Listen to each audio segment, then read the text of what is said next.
Oh, you sell 10, 15 masks? Okay. I mean, maybe if they had masks for like your ass and your dick, maybe then I'll say, well, okay, we can call it a face mask with differentiation.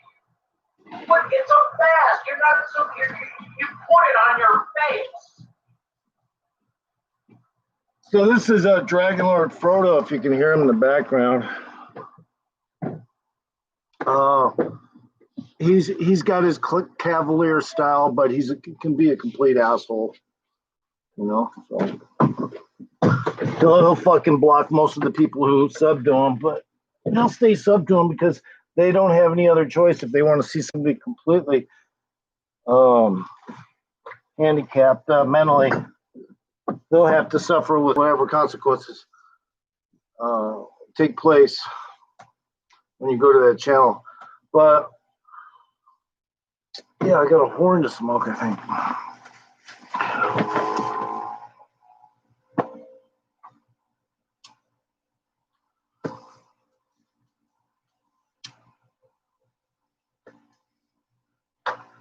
Sooner the Democrats realize they're the ones that are the same people are involved to keep people wearing masks and pushing that agenda, the more you're going to have to kiss people's ass. So the more mask wearing you do, the more ass kissing you do. That's simple.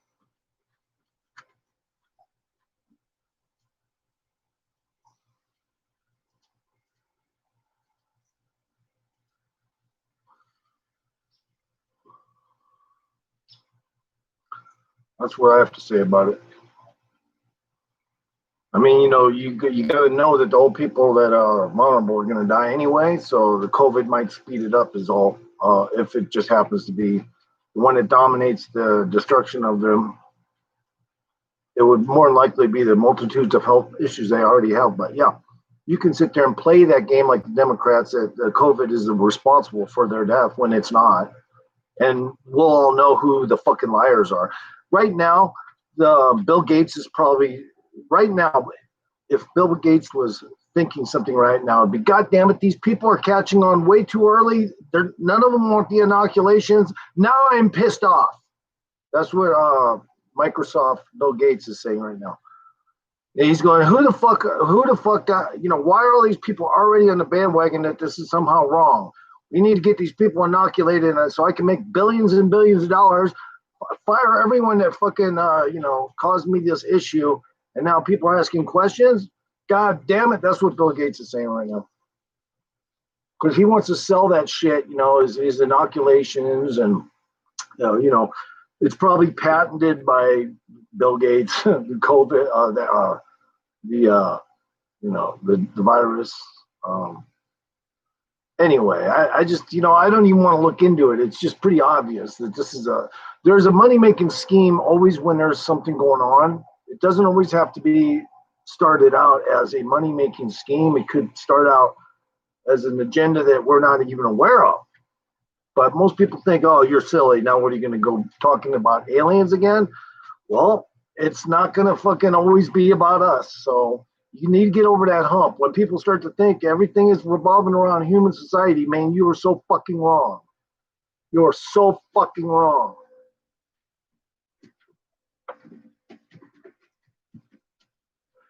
Yes, there are certain humans that are important to these extraterrestrials. That's why we are farmed, and that's why they farm their own versions of humans as well. They got different kinds, though. They got multitudes of different kinds.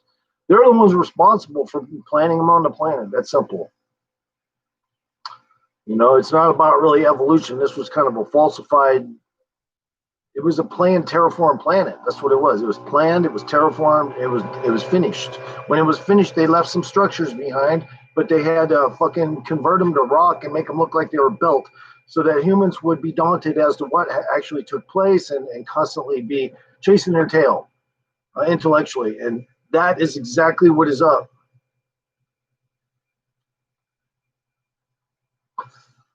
Do I believe necessarily I'm right? Yeah, I think I'm about 90% right. Probably wrong on some things, but because Hey, Five, you're not in good. Okay, you're gonna lay there. All right, you can lay there if you want. All right, go ahead. Good one. You lay there. It's okay. You can lay there, boo. It's your choice to lay there. You can lay there. Is it okay? You got it. All right. Good. Lay down. Lay down, boo. Lay down. Lay down. Lay down. Hey, come up. Good boy. Good boy. Good boy.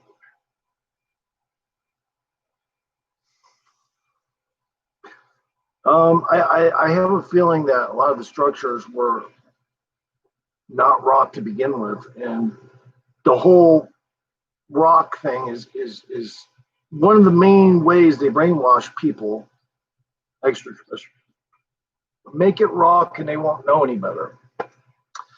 Fill those gutted technological industrial buildings with sand and just turn it into rock. Make the exterior insulation, turn it into lime, and just polish it. And they'll think that some other people made it and whatnot or whatever, but it won't. They won't realize the conclusion is that this was never rock to begin with.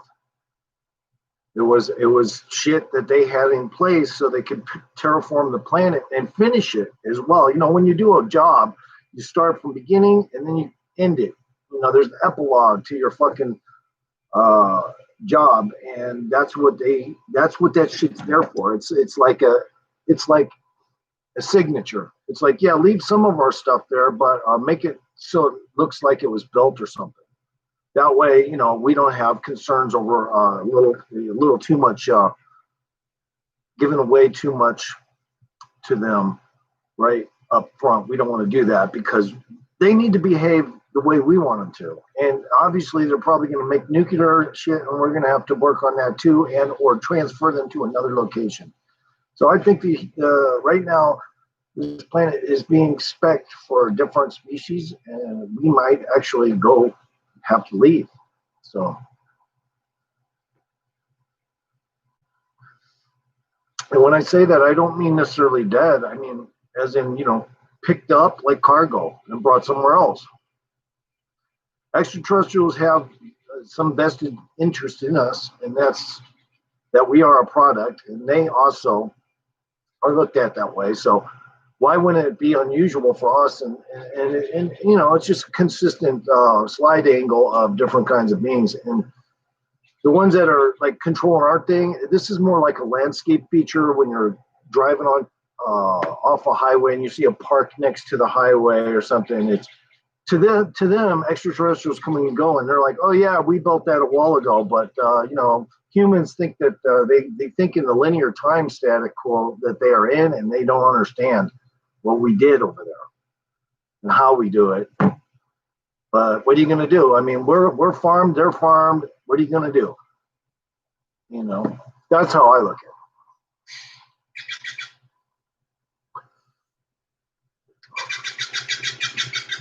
Hey, Five, what you doing? You got a fly sniff trying to bite your asshole? He's got a fly trying to bite his asshole. Yeah, you can bite that fucker, Five. If it gets there. Don't let the fly fucking do that to you. So yeah, it's really not that even that, it does get complex, but I mean, you can keep it simple and just know that we are so not the fucking center of the universe. I mean, I used to have my family used to tell me, what do you think you are, the center of the universe? But that's what humankind thinks of themselves, that they're the fucking center. And even when they believe in aliens, they think, oh, well, we're top dogs here. No, we're farmed. We're not top dogs. They don't even want us to escape the solar system. Those extraterrestrials, they're like, no, you guys are prisoners. You're farmed. You're ours. It's just like you grow a bunch of weed plants. Those weed plants don't have a choice. You're going to smoke the motherfuckers, man. Okay, now they're not going to necessarily kill you, but they will definitely, there are portions of extraterrestrials that will be that dangerous. And you can't always predict what's up in your grill if they do end up showing up. One thing I can say about myself is, even being, as I claim, a warlock, I am totally sensible on the subject of UFOs. And when I say sensible, it's not sensible to try to discuss being a warlock because people think that you're something from a movie and you're not. So it's not even worth it to talk about. But when it comes to extraterrestrials and stuff like that, that's where warlocks' interests are.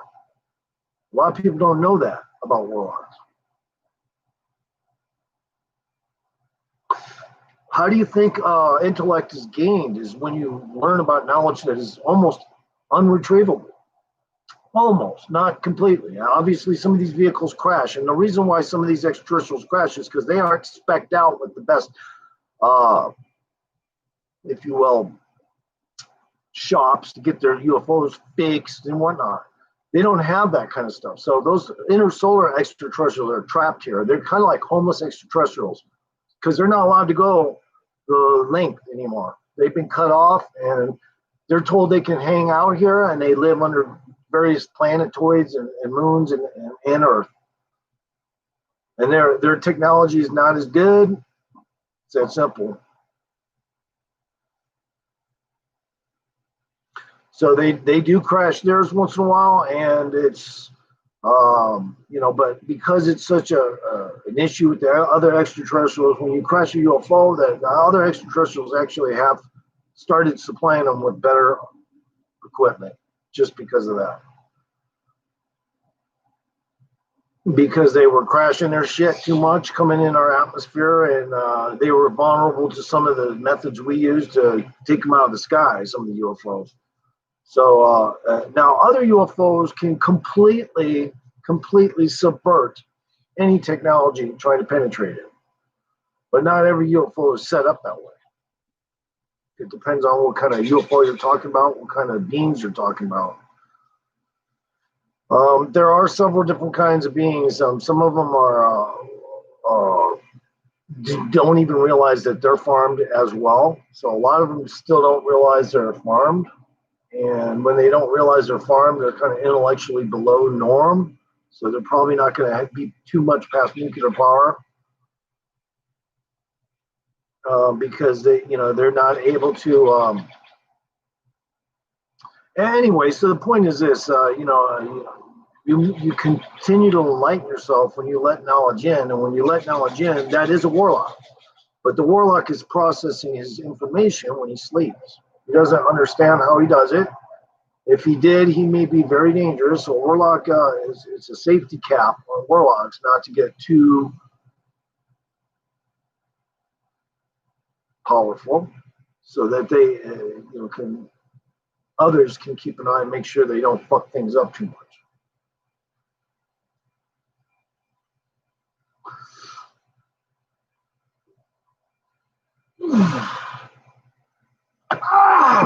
Yep. I almost spilled my entire coffee.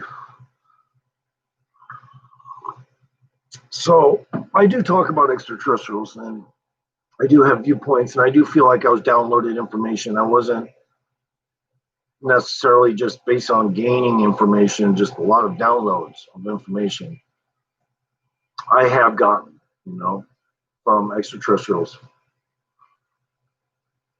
The problem is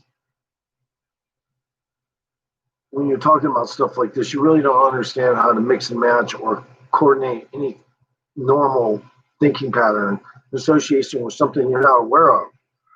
So other people are very hesitant to want to get into talking about it for that reason. Maybe they haven't seen UFOs. A lot of people haven't seen UFOs. I've seen a lot of UFOs, but many people have not. So,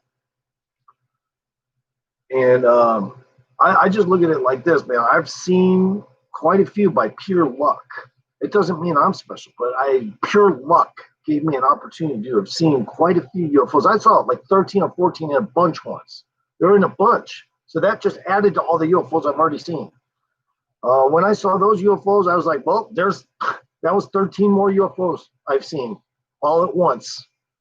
They went over. I was in a jacuzzi. I'll just tell you this one really quick. I was in a jacuzzi in Vegas at the Flamingo Roads Apartments. You look it up.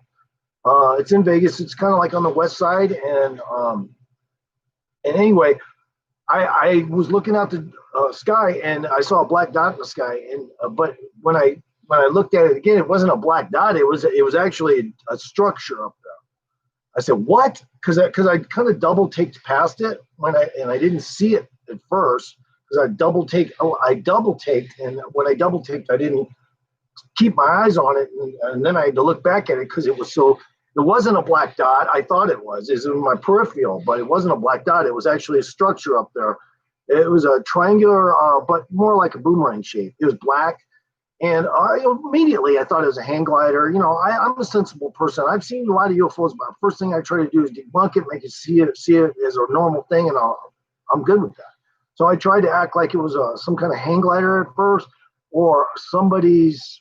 And this was back in 1990, right 2 weeks before Phoenix Lights. So I think March 1997, something like that. I could be wrong, but I think that's the exact date. This is 2 weeks before the Phoenix Lights, and that thing was up there. And okay, it was just sitting there up in the sky. And so I had the sun was over here, so I had to put my hand up so I could get a better look at it. So I put my hand up over here like this to block the sun over here. And when I did that, I could see it even more detail on that thing. It had a dipped nose like a Concorde would have, except it looked more Klingon-like. Okay, it looked more like a Klingon ship. It had that kind of feature on the front of it, like it dipped down, but it was a black triangle, or boomerang rather, shape. It was just sitting there for the longest time. And these Mexicans came out on their porch and they go, "Hey man, what are you looking at?" I said, dude, get a camera now. Get a camera now. Don't even ask questions. Come on, hurry. He said, "We don't have a camera." I said, "Oh man," because back then I didn't have nothing. Okay, March 1996. Yeah, I thought it was 97, but my memory fades sometimes. So I appreciate that, Mr. Warlock. Be careful what you say too. It's just because I know I don't document on paper anything I see. I just know that it was 2 weeks before the Phoenix Lights. That's much I do remember, because when I saw this thing, it was conclusive after I started staring at it. This isn't normal. And I stood up and matter of fact, if you really want to talk, Mr. Warlock, instead of being saying something negative, the planes from McCarran Airport normally will fly over that mountain to go, westbound sometimes, depending on where they're taking off. And they were diverting all the jets away from that thing that was up there above the sky, above Mount Charleston, actually. This mountain out here is only like not even 10,000 feet. It's almost 10,000 feet, but in Vegas, theirs is 11,000 something. And that UFO looked like it was about 60,000 feet up in the air. But you could see the exact shape of it. So that meant this motherfucking thing was huge. And there was a couple teeny little puffs of clouds, one going this way and one going that way. And you could tell by those two little puffs of clouds that those were layers of clouds. One was higher than the other and one was lower. So with using that feature, I was able to diagnose that this thing was at least 40 to 60,000 feet up in the air, just sitting there. And they weren't letting planes go near it. They were diverting them from this thing. And then later, after the Phoenix Lights, I heard the stories of people in northern Arizona saying they saw it a week earlier, prior to it, or maybe somewhere within like 3 days or a week prior to the Phoenix Lights happening. They saw it coming down from from Nevada into northern Arizona. So the thing flies around. Whatever it is, it's definitely a craft of some kind. That's all I gotta say. It's definitely. I'm not gonna say. I will say this: when I was trying to diagnose just by looking at it, the features of it, I got a distinct feeling there was a bunch of beings on board just standing there.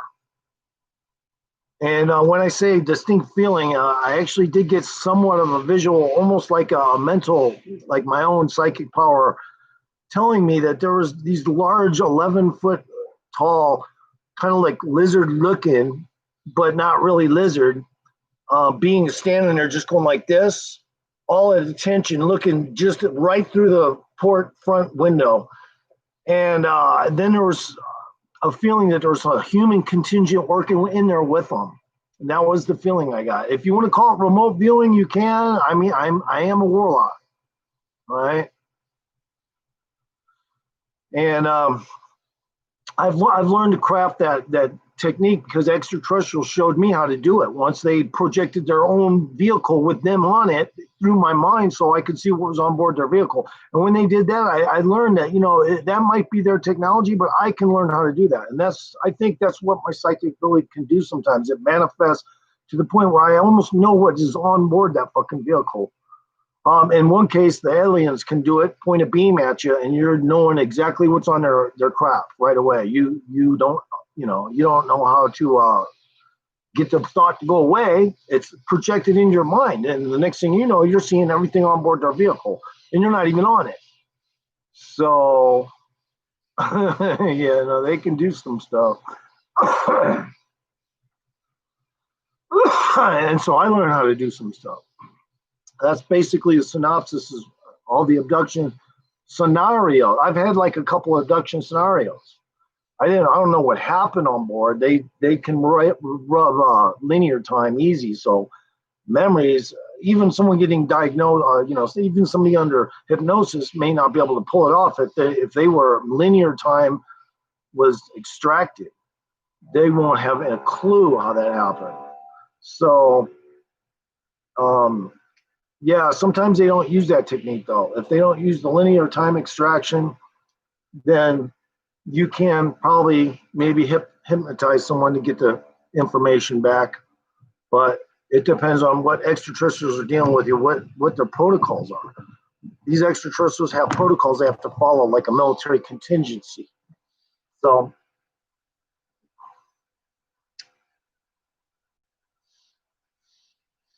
that's why when you see and hear about like cattle mutilations and stuff, a lot of the times these cattle mutilations they could be several different entities because extraterrestrials have been known to hide their version of microfilm on biological creatures because there's a lot of rules to prevent them from killing a lot of them.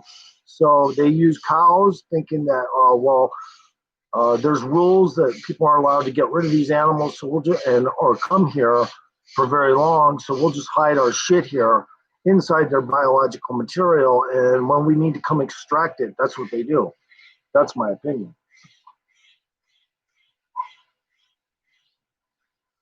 They hide their version of microfilm in cows. Now, it could be the homeless extraterrestrials that do that, but they do it because there's there's a little more protection when the microfilm is embedded in a plasma in blood and stuff like that, to where it can augment and it can trick other people's sensors. So they use a technology inside biological units so that it can trick other technology that there is no information in that cow. So that's why they use the cows, because the fucking blood and plasma in there can trick the fucking sensors and the other UFOs trying to find or trying to locate other people's microfilm, if you will, extraterrestrial microfilm. And so when you see them, cored out, those animals are cored out, it's because the information they're wanting is in there. Okay, so that's why.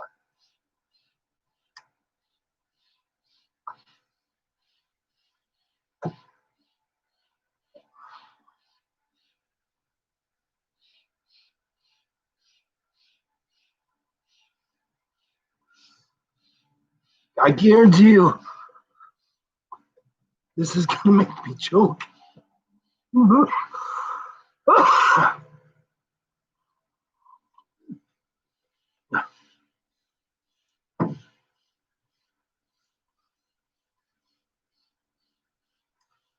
Miniature pickles are fucking way better. They're way better.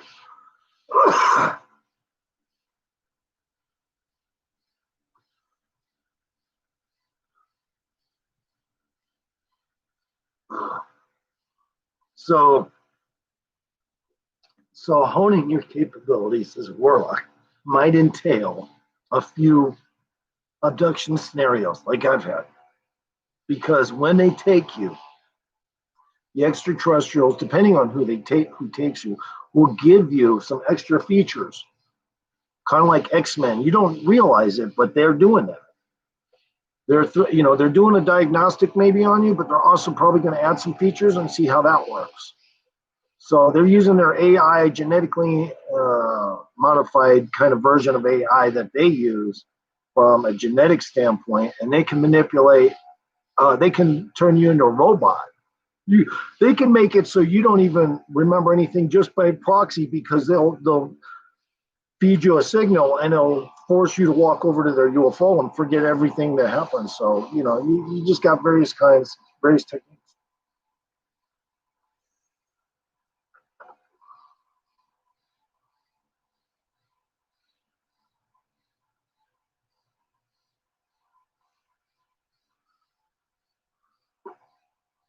And the same goes for some of the covert ops technology that we got right now, which is they can make entire bird flocks fall out of the sky. And the reason why is because they can key into their genetic codes, and they can basically ID an entire flock that way of birds, and then press a button and make the entire flock of birds just fall to the ground. So it's not like a big deal. It's not sonic either. They can tap into the genetic codes now. Even the humans can do that.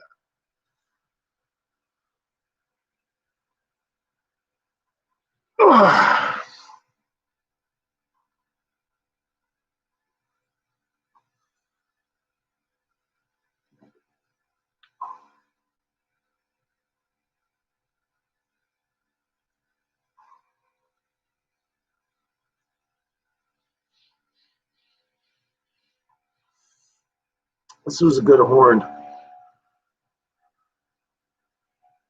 good weed.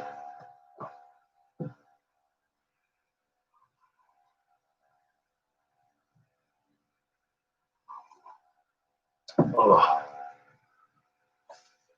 So anyway, that's my belief. They can, and when I say they, several different peeps, if you will, can do that.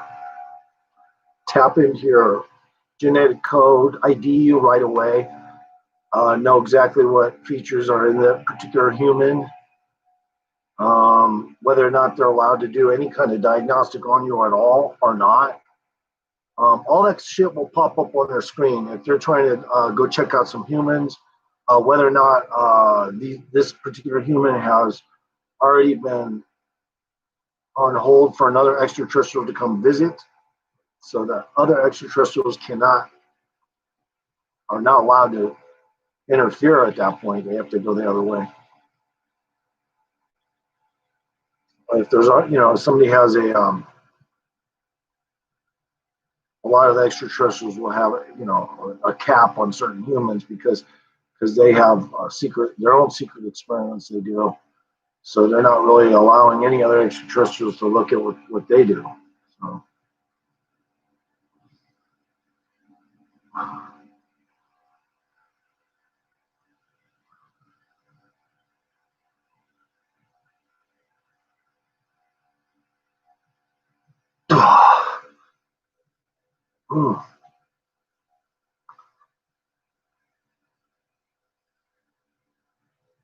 I'm just smoking this horn. That's it. It's not even gone yet. This is the one from yesterday.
This light bulb is off, but it looks like it's on. It's got some weird orange things. I guess it's the red light, but I don't know what the filaments they use for that. I forget.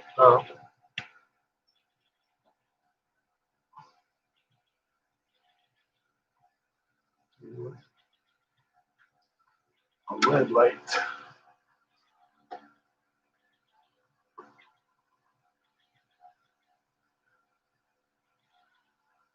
Oh. Oh.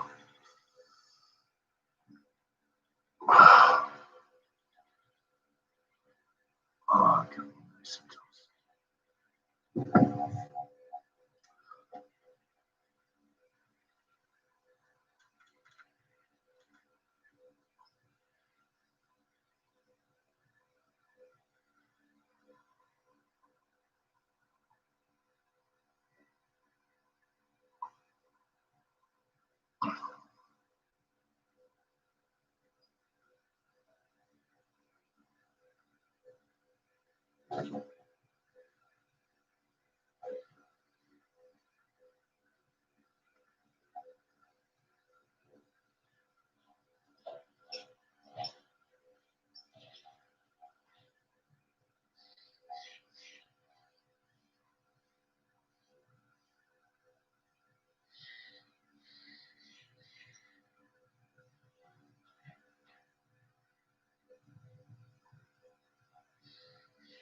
I've been looking at houses. I was gonna buy some land, but instead of the house, and then just build the house there. Got a few different ideas I'm gonna do.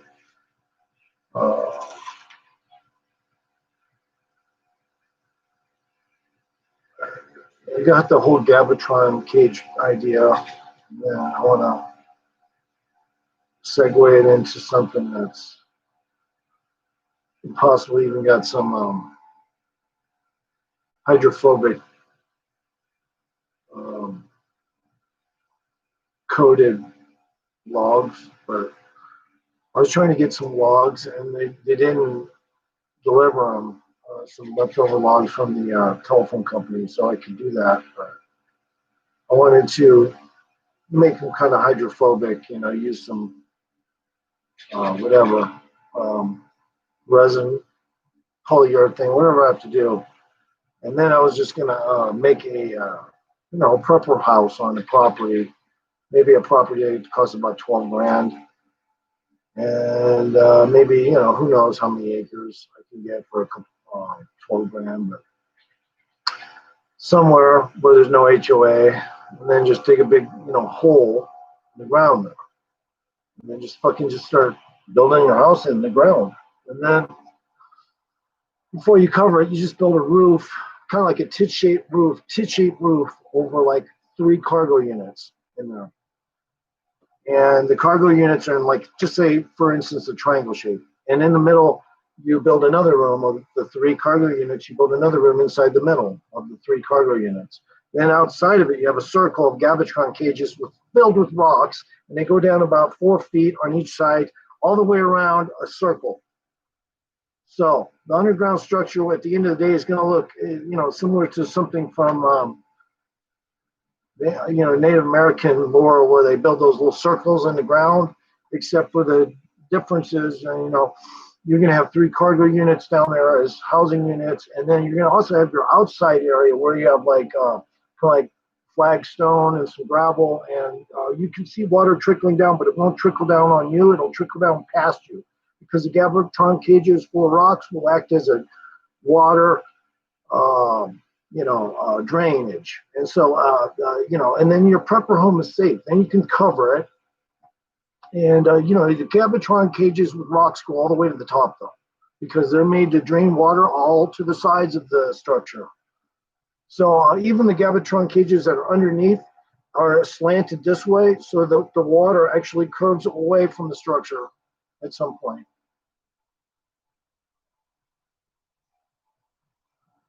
And that is what my goal is. Actually, I want to. This house is too big. I want to turn it into like a Airbnb or sell it, and then do that with that property. It would save me a lot of money. I mean, it would cost me about, geez, I don't know, rough guess, probably about $50,000. Um,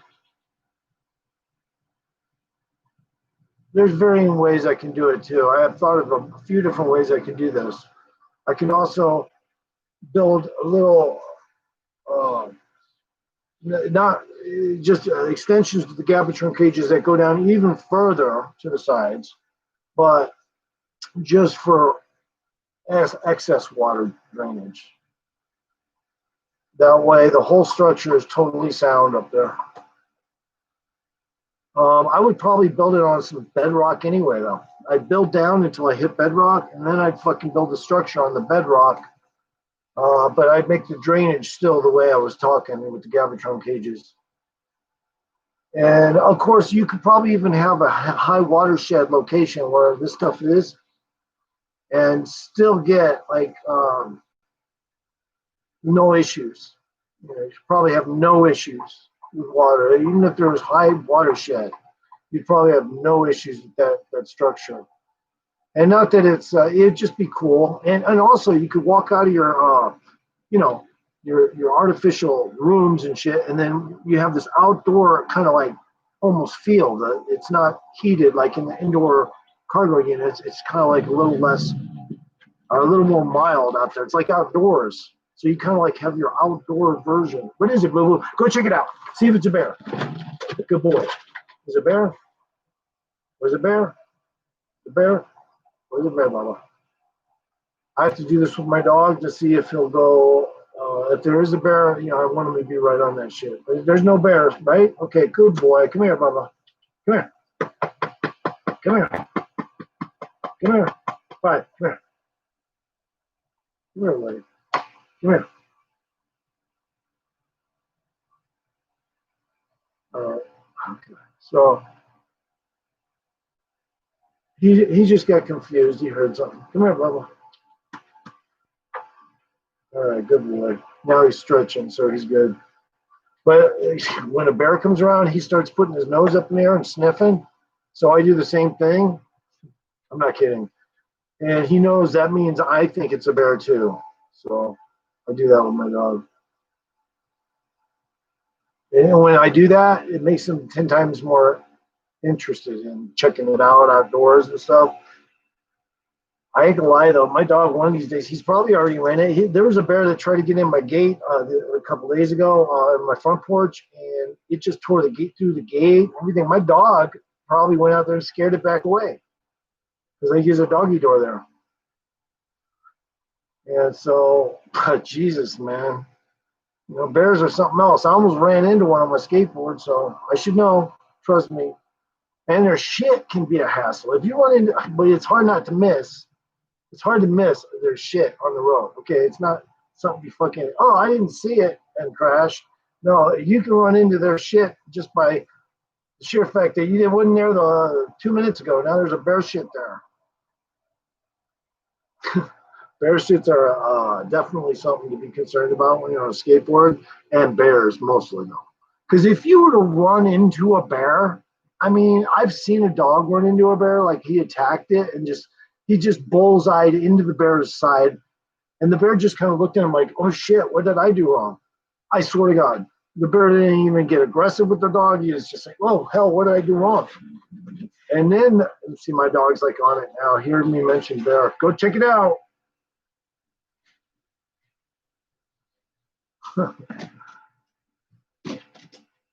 Okay, all right, Boo-Boo, good boy. Come here. Come here, buddy. Come here. I'm just trying to calm him down. He's got a little bit worked up over nothing.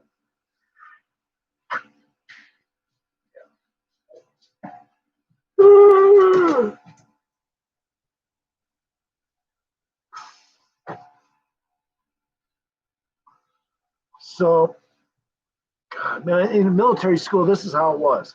We'd see a fly, it would land, and we'd be like this. We'd be like, and we would grab the fucking fly and then just go, and throw it into the ground. That's how. Yeah, we weren't just trained for military school. We were trained to catch flies and kill them. We were good at that. I mean, I even got good at it with my left hand. I remember, like, I go, I'm gonna do this with my left hand this time. Here it is in slow mo. It'd be like, whoa, just grab that bitch. You know, oh my God. And then, of course, with your left hand, it feels awkward, but you try to practice it anyway, trying to catch flies with your left hand instead of your right hand. Try to make yourself a little bit ambidextrous when you're in military school, because if you don't, you won't be able to march or anything. So.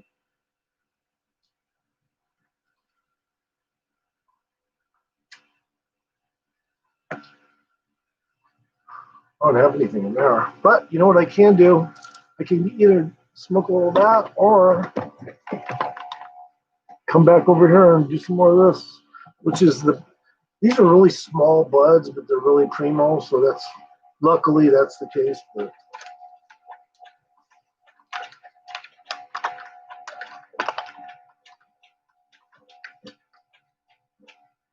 I have the bud somewhere else. No? God, this shit's primo. Look at that bud. Oh, I don't know if I can show it.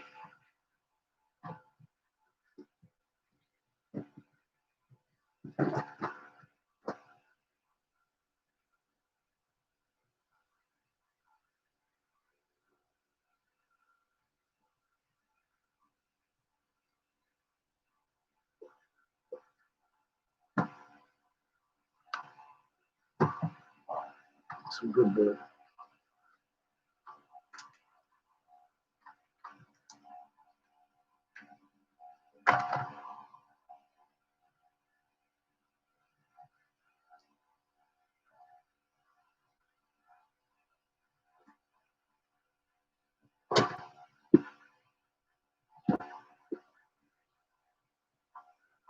I don't know if I can smoke all this, though. This is a little too much, but I'll just put the rest right there in my headphone. 5, you get that fly. Right there you go. Get the fly. There you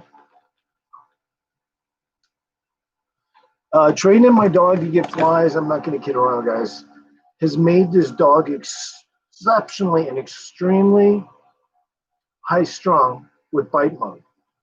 I'm just telling you, extremely. His bite mode is just inflated because of this.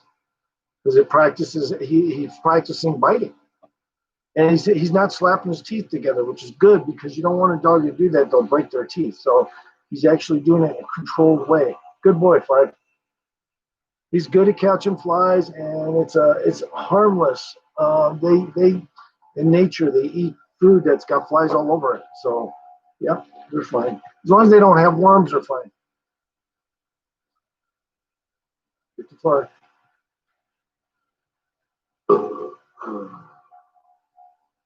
A vet would probably beg to differ or something. I don't know, but no, I've never had an issue with the dog re-getting worms from eating flies. Never. And yeah, you know, their systems are built for that shit. That's what it comes down to. So my hair's a little too dry right now. I just got out of the shower and I didn't use any conditioner, so it's real dry, like way too dry.